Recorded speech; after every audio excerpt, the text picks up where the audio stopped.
এই আখেরি বেদাতের আলোচনাটা মনে হয় আসেনি,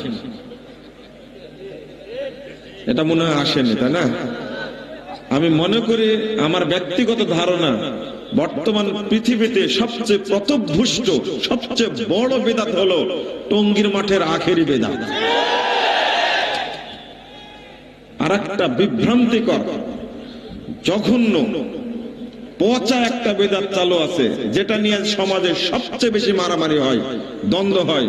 সেটা হলো ফরজ সালাতের পরে, ঈদের পরে, জানাজার পরে, মৃত ব্যক্তিকে দাফন করার পরে, বিবাহে মাজলিসের পরে দলবদ্ধ পচা মুনাজাতের কারণে শক্ত ভাষায় বেদাতের বিরুদ্ধে অবস্থান করে সুন্নাত প্রতিষ্ঠার স্বার্থে মাজা বেঁধে কাজ করতে হবে তরুণ ভাইদেরকে। এই প্রস্তুতি এই কসবা সম্মেলন থেকে আপনাদের গ্রহণ করতে হবে, শপথ গ্রহণ করতে হবে।